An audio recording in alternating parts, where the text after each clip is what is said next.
오늘 저희가 함께 볼 말씀은요, 요한복음 11장 말씀입니다. 요한복음 11장 1절부터 16절까지의 말씀입니다.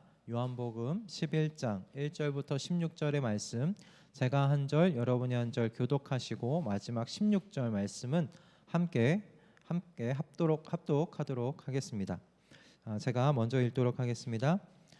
한 병자가 있었는데 그는 마리아와 그의 자매 마르다의 마을 베다니에 사는 나사로였다.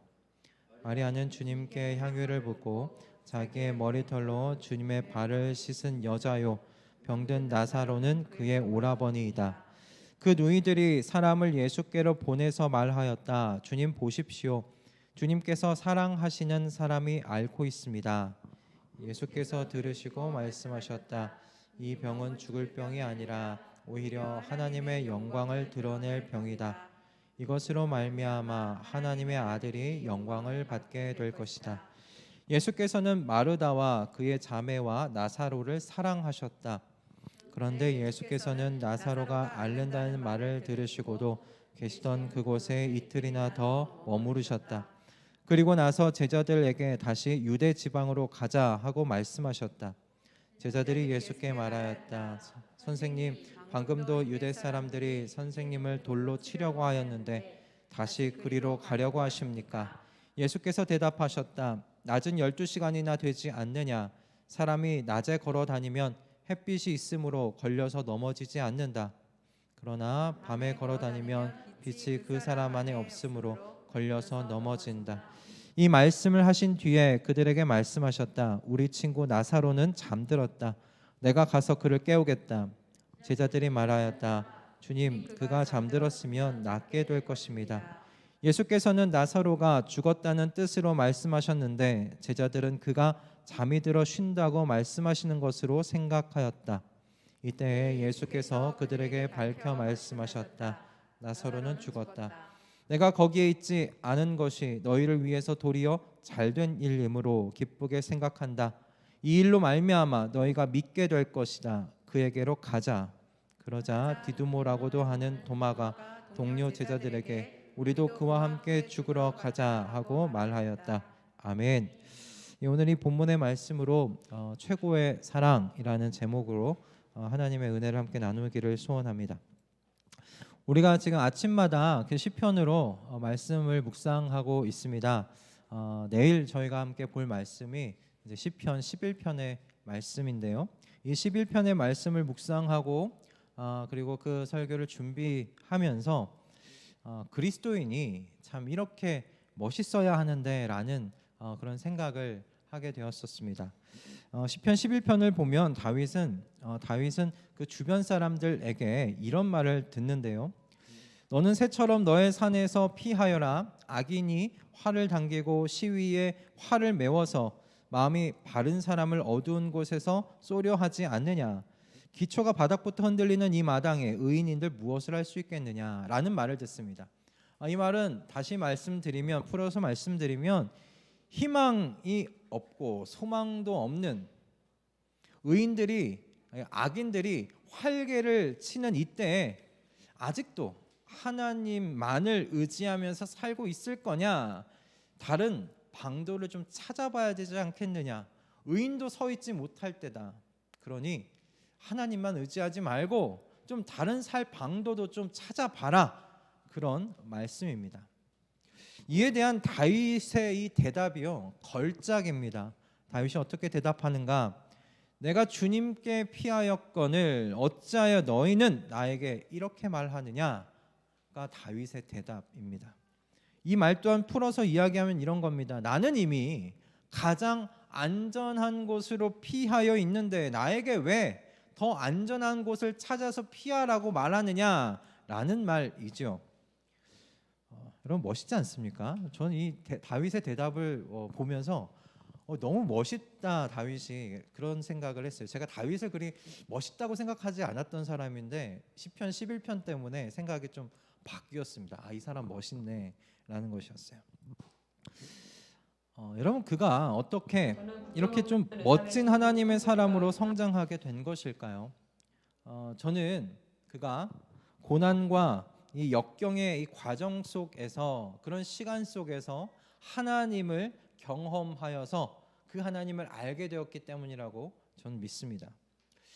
여러분, 다윗은 어린 시절부터 사실 좀 매력적인 사람이었습니다. 그리고 돋보이는 신앙을 갖고 있었던 사람이었어요. 여러분, 골리앗의 이야기는 너무 유명하지 않습니까? 골리앗이 하나님의 군대인 이스라엘 군대를 모독할 때 그가 앞에 나아가면서 했던 말은 너무나 유명한 말입니다. 그가 이렇게 이야기를 했었죠. 너는 칼을 차고 창을 메고 투창을 들고 나에게로 나왔으나 나는 내가 모욕하는 이스라엘 군대의 하나님 곧 만군의 주님의 이름을 의지하고 너에게로 나왔다. 주님께서 너를 나의 손에 넘겨주실 터이니 온 세상이 이스라엘의 하나님을 알게 하겠다. 아멘. 여러분, 이런 신앙을, 이런 믿음을 다윗이 어릴 때부터 갖고 있었어요. 나는 하나님의 이름으로 나간다. 그러면서 골리앗을 향해 나아갔던 다윗이에요. 여러분, 이런 믿음을 가진 다윗이라면 하나님께서 참 이쁘게 보시고 그의 나머지 인생을 좀 평탄하게 평화롭게 지낼 수 있도록 좀 그렇게 형통한 그 길을 좀 인도해 주시기를 좀 기대할 수 있지 않겠습니까? 그런데 어떻습니까? 여러분, 이 골리앗과의 싸움 이후로 사실 다윗의 인생은 어떤 의미에서 꼬여버렸어요. 이스라엘의 왕인 사울의 미움을 받아 여러분 20대 초반부터 30대까지 10년 동안 광야에서 사울을 피하면서 다니는 인생을 살게 되는 것이 이때부터입니다. 한 나라의 왕이 실제로 이렇게 한 사람의 목숨을 여러분 빼앗기 위해서 총력을 기울이면 어떻겠어요? 여러분, 그 사람의 생명은 정말 태풍 앞에 촛불일 수밖에 없습니다. 언제 꺼져도 이상하지 않은 것이 그 사람의 인생일 겁니다. 그 사람의 생명일 겁니다. 잡히는 것은 시간 문제죠. 그런데 여러분, 다윗은 그 태풍에 여러분 매서운 바람을 넉넉하게 막아주시는 피난처 하나님의 품을 사실 이때 경험할 수 있었어요. 광야에서 10년 동안 이스라엘의 왕 사울을 피하면서 다니며 태풍 앞에서도 꺼지지 않도록 이 생명의 불을 지켜주시는 피난처 하나님의 품을 그곳에서 경험한 거예요.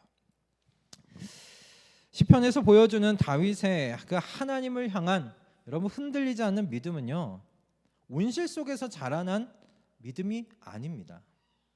매서운 바람과 여러분 뜨거운 햇볕이 있는 혹독한 환경 속에서 자라난 믿음이었던 거예요. 여러분, 다윗을 매우 사랑하셨던 하나님께서 그의 인생 중에 주신 가장 큰 선물, 여러분 무엇이라고 생각하십니까? 목동이었던 한 사람이 이스라엘의 왕이 된 것일까요? 아니면 이스라엘의 이 주변 국가들과 이 전쟁을 치룰 때마다 패배한 적 없이 모두 승리를 거두게 하신 것일까요? 아니면 뭔가 많은 아내를 둔 인생 되게 하신 것일까? 저는 오늘 이 본문의 그 말씀을 묵상하고 시편 11편 함께 묵상하면서 하나님께서 다윗에게 준 가장 큰 선물은 그가 흔들리지 않는 믿음을 소유한 사람 되었다는 것, 그것이라고 생각이 들었습니다.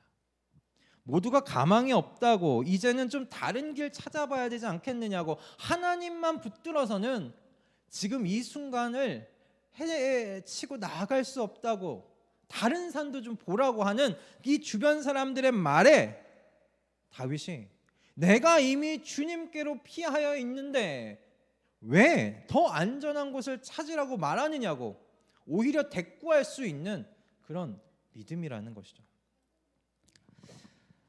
하나님께서는 사랑하시는 다윗이 이와 같은 믿음을 소유한 주님의 자녀가 되게 하시기 위해서 그를 쫓겨다니는 인생이 되게끔 하셨어요. 어떤 의미에서 그래서 다윗의 광야 여러분 생활은요, 이 다윗을 향한 주님의 최고의 사랑이었다라고도 표현할 수 있지 않겠나, 말할 수 있지 않겠나 싶습니다.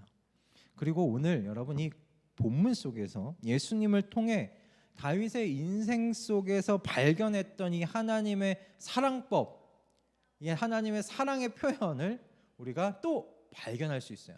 또 볼 수 있어요. 오늘 본문 1절과 3절의 말씀을 보면 이 예수님과 마리아, 마르다 그리고 나사로와의 관계가 어떤 관계인지를 우리에게 정보를 제공해 주고 있어요. 이들이 살고 있었던 지역이 베다니라는 곳이었습니다. 예수님께서 요단강 바로 건너편이었기 때문에 베다니에서 예수님께서 계신 곳까지는 그냥 하룻길 정도의 거리였어요. 마르다와 마리아 그리고 나사로 이 세 사람이 예수님과 굉장히 가까운 관계였다는 건 지금 예수님께서 어느 곳에 계시는지를 이 마르다와 마리아가 알아서 예수님께 사람을 보냈다는 것을 통해서도 알 수 있을 뿐더러 또 예수님께서 사랑하시는 사람이 앓고 있다는 말을 직접 기록함으로써 예수님과 지금 이 세 사람과 하나님 굉장히 가까운 관계, 친밀한 관계, 서로 사랑하는 관계 속에 있었다는 것을 우리에게 알려주고 있습니다. 여러분 그렇다면 이렇게 친밀하게 지냈던 사람, 특별하게 지냈던 사람이 지금 죽어가고 있다는 소식을 듣는다면 여러분 상식적인 행동은 무엇일까요? 당장 가봐야 되지 않겠습니까? 그죠? 당장 가봐야죠. 내가 사랑하는 사람이, 내가 정말 가깝게 지내는 사람이 아프다고 하는데 빨리 가봐야죠. 그런데 예수님께서는 소식을 들으시고도 움직이지 않으세요.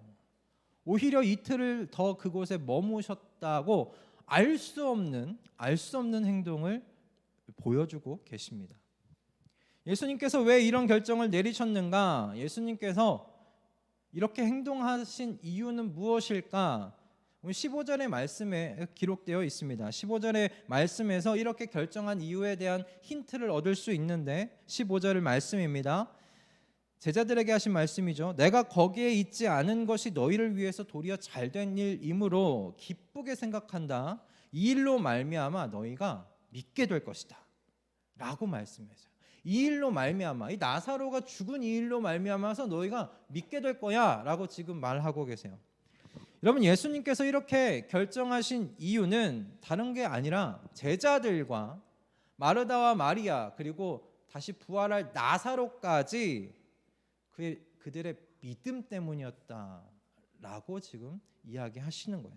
이들이 가진 믿음이 하나님의 아들을 믿는 믿음으로 자라가게 하시기 위한 것, 더욱 굳건한 믿음을 소유한 사람으로서 세워질 수 있도록 지금 예수님께서 결정하신 일이다라는 말씀입니다. 여러분 예수님께서는 나사로가 많이 아프다는 소식을 사실은 들었을 때 이미 그가 죽었다는 것을 알고 계셨어요. 17절을 보면 오늘 우리가 읽진 않았지만 그 바로 밑에 절인 17절을 보면 나사로가 무덤에 있은 지 나흘이 지났다고 되어 있습니다. 나흘이 지났다라고 되어 있어요. 여러분 이 정보를 통해서 우리가 추측해 볼 수 있는 건 이겁니다. 베다니에서 예수님께서 계셨던 그 요단강 건너편까지 하루길이었습니다. 그러니까 소식을 전하기 위해서 하루를 왔어요. 그죠?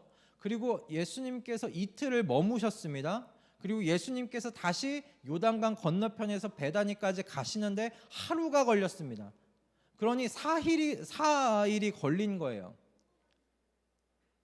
나사로가 무덤에 지금 들어간 지 무덤에 있은 지 나흘이 4일이 지났다고 하니 예수님께서 소식을 들었을 때 이미 나사로가 죽은 겁니다. 예수님께서 바로 움직이지 않으셔서 죽은 지 이틀 되는 사람을 살리는 것도 여러분 사람들이 많이 놀라운 일이겠죠. 그죠? 예수님께서 소식을 듣고 바로 가셨을 때 그럼 이틀이 지난 것 아닙니까? 죽은 지 이틀이 지난 사람을 살리시는 것도 하나님께서 하신 일이라고 그렇게 사람들은 생각할 거예요. 그런데 여러분 당시에 어떤 그 사람들 사이에 믿음이 있었냐면 사람이 죽으면 그의 영혼이요 3일 동안 그 주변을 맴돈다라는 그런 믿음을 사람들이 가지고 있었다고 합니다. 그러니 3일 동안은 지금 나사로의 영혼이 어딘가 멀리 떠나간 것이 아니라 지금 그 주변에 지금 맴돌고 있는 거예요. 그러니 예수님께서 이틀 만에 오셔서 나사로를 살리면 그것도 하나님이 하신 일이겠지만 있을 수 있는 일이라고 사람들이 생각할 수 있는 여지가 있는 것이죠. 하지만 3일이 지나서 4일이 되었습니다. 이제 그 나사로의 영혼이 이 땅에 없어요. 그 주변에 없어요. 4일째 되는 날 나사로가 사는 일은요, 오직 하나님만이 하실 수 있는 일이었던 거예요. 오직 하나님만이 하실 수 있는, 온전히 하나님만이 하실 수 있는 일로 모든 사람들에게 받아들여졌을 거라는 것입니다. 그래서 예수님께서 이렇게 말씀하신 거예요. 이 병이 죽을 병이 아니라 오히려 하나님의 영광을 드러낼 병이다라고 예수님께서 나사로의 소식을 듣고 말씀하신 겁니다. 이것으로 말미암아 하나님의 아들이 영광을 받을 것이다. 이 말씀이 뭐냐면 하나님께서 정말 하나님 되신다는 것을 나를 통해서 드러낼 거다라는 그런 의미예요.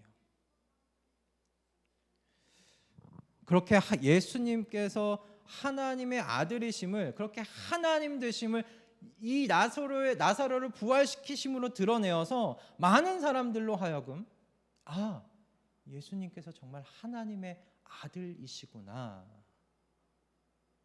하나님의 아들 되심을 굳게 붙잡고 믿도록 이 일을 사용하시겠다라는 말씀이었던 겁니다. 여러분, 나사로가 4일이 지나서 다시 되살아난 것을 본 제자와 여러분 그 가족들, 예수님에 대해서 어떻게 생각하겠습니까? 정말 하나님의 아들이시다, 저분을 굳게 붙잡고 믿어야 되겠구나 생각하지 않겠어요? 여러분, 이처럼 나사로의 죽음과 여러분 부활은요, 예수님께서 이 베다니의 이 가족들을 향한 사랑이었던 거예요. 그들에 대한 사랑은 안중에도 없이 냉정하고 잔인한 결정을 하신 게 아니라 이틀 동안 머무는 것이, 그런 잔인한 결정이 아니라 그들을 향한 진정한 사랑에 대한 이야기였던 것이고 행동이셨다라는 것입니다. 그래서 이 이야기는요, 우리에게 이것을 생각하게 해요. 정말 최고의 사랑이 무엇이냐라는 거예요. 사랑이 정말 뭐냐 생각하게 만드는 이야기예요. 여러분, 나사로의 죽음과 부활, 그것을 옆에서 본 모든 사람들, 특별히 제자들과 마르다와 마리아는 예수님에 대한 믿음을 강하게 붙잡을 수밖에 없게 되었을 겁니다. 그들을 향한 하나님의 그리고 예수님의 사랑이었어요. 이것을 우리가 더욱더 분명하게 알 수 있는 건 오늘 본문의 5절과 6절의 말씀입니다. 이 5절과 6절의 말씀이 사실 좀 재미있어요. 5절에서 이렇게 이야기를 하고 있어요. 예수님께서 마르다와 그의 자매와 나사로를 사랑하였다라고 말씀하고 계세요. 그러니까 아예 분명하게 이야기를 하세요. 나 얘네들 사랑해 라는 거예요. 그걸 분명히 말씀하세요. 그런데 그 뒤에 뭐라고 되어 있냐면, 그런데 예수님께서 나사로가 앓는다는 말을 들으시고 계시던 그곳에 이틀이나 더 머무르셨다. 이 말을 우리가 조금 더 이 원문을 가지고 이렇게 번역해 볼 수 있어요. 어떻게 번역하냐면, 예수께서 이들을 사랑하셨다. 그런데 여기 그런대로 얘기했지만 그러므로예요. 그러므로 사랑하셨다. 그러므로 나사로가 병들었다 함을 그가 들으셨을 때 그 계시던 곳에 이틀을 더 유하셨다. 사랑하셨는데 그 결과가 뭐냐면 나사로가 있는 곳으로 가시는 게 아니라 지금 그 자리에 머무셨다는 거예요. 사랑하셨는데 의미가 확 달라지죠. 예수님께서 마르다와 마리아 그리고 나사로를 사랑하셨다. 그러므로 그 사랑 때문에 바로 가지 아니하시고 이틀을 그곳에 더 머무신 겁니다. 이틀을 더 머무시고 그곳에 계셨던 것은 예수님의 그 사랑의 결정이셨음을 사실 이 5절과 6절이 분명하게 이야기를 해주고 있어요. 여러분, 우리는 때때로 왜 하나님께서 우리의 인생 가운데 빨리 응답해 주지 않으실까 답답해할 때가 있지 않습니까? 내가 생각한 때는 바로 지금인데, 지금이 내가 도움을 받아야 할 최고의 적기인데, 지금 도와주셔야 되는데 왜 하나님은 지금 침묵하시냐라는 겁니다. 또는 왜 이런 일이 일어나기까지 가만히 있으셨는가, 하나님에 대하여 원망의 마음이 불쑥불쑥 올라오기도 합니다. 마르다와 마리아도 그랬을 거예요. 왜 이제 오셨느냐고.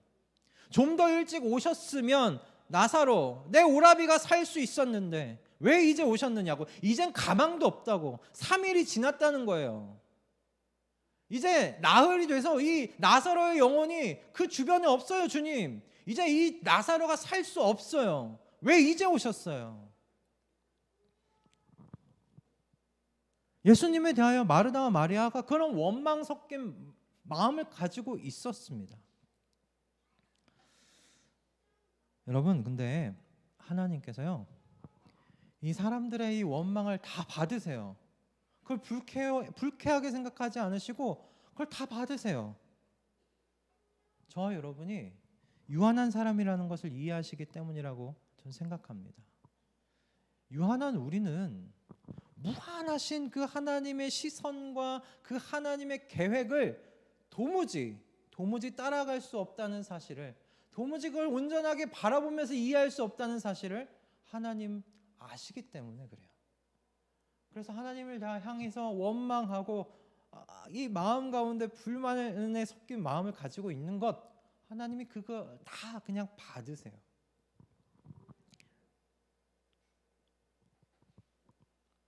마르다와 마리아의 원망도 하나님의 아들이신 이 예수님의 그 더 멀리 있는 계획을 모르기 때문에 가지고 나온 원망들 아니겠습니까? 그래서 하나님께서는 저와 여러분의 원망을, 그 불평을 다 사랑으로 받으십니다.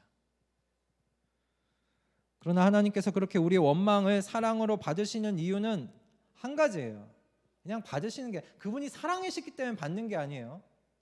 받으시는 이유는 무엇이냐면 저와 여러분의 믿음을 더욱더 굳건하게 만드시기 위함이에요. 여러분의 믿음이 흔들리지 않는 강한 믿음을 갖는 사람으로 만들어 가시기 위함이에요. 다윗과 같이 내가 이미 가장 안전한 곳에 피하여 있는데 왜 나더러 다른 곳을 찾으라고 하느냐라고 담대하게 말할 수 있는 그 믿음을 소유한 사람 되게 하시기 위함이다라는 것입니다. 여러분, 그러므로 우리가 한 두 가지 정도를 좀 각오해야 할 것이 있습니다.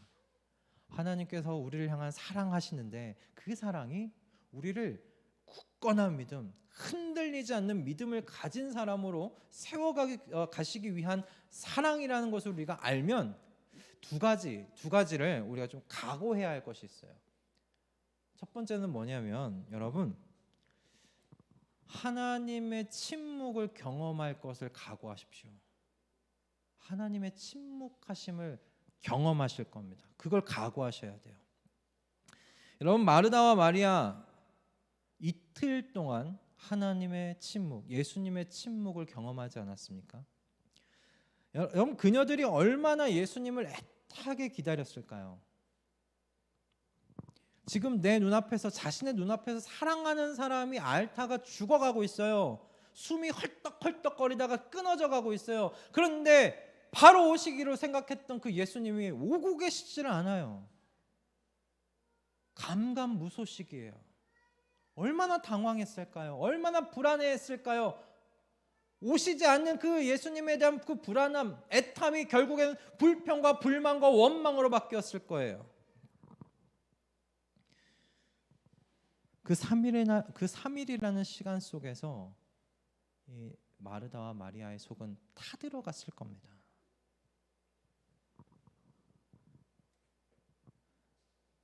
그러나 여러분, 우리가 앞에서 함께 살펴보았듯이 저와 여러분이 아시듯이 이 예수님의 침묵이 그냥 침묵이었습니까? 아니에요. 그냥 침묵이 아니에요. 그녀들의 믿음을 위한, 그녀들의 믿음을 세워가시기 위한 하나님의 계획의 일부였다는 사실을 여러분 기억하실 수 있기를 바랍니다. 하나님의 영광이 그녀들의 삶 속에 당도하기 전까지 잠시 있었던 고요함이었다는 사실을 여러분 기억하실 수 있기를 바랍니다. 여러분, 그녀들이 경험한 것과 마찬가지로 저와 여러분의 인생 속에서도 분명히 하나님의 침묵을 경험하게 되실 겁니다. 아니면 이미 경험하고 계시는 줄도 모르겠어요. 그러나 그 하나님의 침묵이요, 저와 여러분을 향한 하나님의 무관심은 아닙니다. 무관심이 아니에요. 그 침묵은 하나님의 사랑의 그 계획 속에 있는 침묵이라는 사실을 여러분 잊지 마실 수 있길 바랍니다. 하나님의 영광이 저와 여러분의 삶 속으로 임하기 전에 잠시 있는 고요함이라는 사실을 여러분 오늘 이 말씀을 통해서 아시고 그 침묵의 시간을 여러분 담담하게 맞아들이실 수 있는 저와 여러분 다 되실 수 있기를 주님의 이름으로 축복합니다. 이것을 생각해 보면 또 이렇게도 생각할 수 있어요. 지금 침묵하시나? 그렇다면 분명히 하나님의 영광이 내 인생 가운데 임하여 들어올 때가 곧 당도하리라. 여러분 그 시기를 기대하면서 이 침묵의 시간을 여러분 인내해 나아가시는 저와 여러분 다 되실 수 있기를 바랍니다. 할렐루야, 아멘. 두 번째는요, 여러분 이거예요. 여러분 이것을 무엇을 각오하셔야 되냐면 오직 하나님만이 하실 수 있다고, 하나님이 하셨다고 고백할 만한 고난이 있으리라는 것을 여러분 각오하셔야 됩니다. 이거 하나님만 하셨어. 이건 하나님이 아니시면 내 인생 가운데 이러한 일은 일어날 수 없어 라고 고백할 만한 여러분 그런 고난도 우리 인생 가운데 올 수 있다는 사실을 여러분 각오하셔야 돼요. 예수께서 나흘째가 되시던 날 도착하신 것은 어떤 것입니까? 나사로가 완전히 죽었다는 것을 의미해요. 모든 사람이 인정할 수밖에 없는 거예요. 이제 살아날 방도가 없어요. 그의 영혼도 이제는 저 멀리 떠나가 버렸어요. 그 저 멀리 떠나간 그 영혼을 이끌고 와서 나사로를 다시 살릴 방도는 없는 거예요. 어떤 희망도 다 사라져버린 그런 상태였습니다. 그래서 마르다도요, 예수님께서 오셔갖고 나사로가 다시 살 거라고, 나사로 다시 살 거야, 잠에서 깰 거야 라고 말했을 때 마르다가 어떻게 대답했냐면, 네 주님, 저도 알아요. 그때가 언제냐면 부활 때죠. 모든 사람이 부활할 때 나사로도 같이 부활할 것을 저도 믿어요. 그 말이 뭡니까? 지금은 못 살아요, 주님. 아무리 예수님이어도 지금 나사로 못 살려요. 그냥 다 절망 가운데 있는 거예요. 아무도 이것을 해결할 수 없다고 생각할 만한 그런 상태. 어떤 희망도 남아있지 않는 상태죠. 나사로를 잃었다는 그 온전한 슬픔 속에서 예수님을 마르다와 마리아가 맞이했던 거예요. 여러분, 그러므로 바로 그 절망적인 이때, 가장 슬픔에 잠긴 바로 이때가 어떤 때입니까?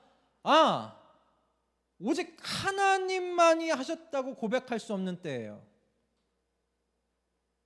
이거 사람이 할 수 없어. 이건 아무리 우연이라고 말해도 이건 하나님이 개입하셨다고밖에는 말할 수 없는 거야. 그런 일이 있을 때까지 하나님께서 우리를 고난 가운데 있게 하실 수도 있다라는 것입니다. 여러분, 그런 고백을 하려면 여러분, 그래서 이 죽음의 그늘 골짜기를 지나가야 한다라는 것입니다. 죽음의 그늘 골짜기를 여러분 지나가지 않고는 하나님께서 내 인생의 지팡이와 막대기가 되어 주신다는 것을 도무지 경험할 수가 없는 거예요. 하나님께서 하셨다고 고백하기 위해서는 하나님만이 하셨다고 고백할 만한 일이 먼저 찾아오기 마련입니다. 여러분 이 사실을 기억하십시오. 그리고 각오하십시오. 하지만 그때 여러분 기억하셔야 될 건 하나님께서 여러분을 그 죽음의 그늘 골짜기, 인생의 그 그늘 골짜기에서 건지시리라는 것을 믿으실 수 있기 바랍니다. 우리가 거기서 죽어버리면 하나님께서 우리를 구하셨다고, 하나님이 하셨다고 고백할 사람이 없어져요. 증인이 사라지잖아요. 여러분을 분명히 그 그늘 골짜기에서 건져내실 겁니다. 그리고 여러분을 증인 만드실 겁니다. 어떤 증인? 하나님이 하셨어요. 이거 하나님 아니면 못해요 라고 고백할, 그리고 그 고백 속에서 갖게 되는 그 굳건한 믿음을 소유한 사람으로 하나님께서 세우실 줄로 믿습니다. 하나님께서 여러분의 인생을 지키시는 막대기와 지팡이가 되실 것을 더욱 믿게 하시기 위한 잠시 있는 고난의 시간이라는 것을 여러분 기억하실 수 있기를 주님의 이름으로 축복합니다. 아멘. 말씀을 마치고자 합니다. 여러분, 오늘 이 말씀을 통해서요, 하나님께서 우리에게 베푸시는 최고의 사랑이 뭐라고요? 우리의 믿음을 더 굳게 만드시는 것, 주님을 더 굳게 붙잡고 살아가는 이 굳은 믿음 위에 서게 하시는 것, 이것이 하나님의 사랑법이라는, 최고의 사랑법이라는 것을 우리 생각해 보았습니다. 그래서 주님께서는 때때로 우리의 요청에 침묵하실 수도 있어요.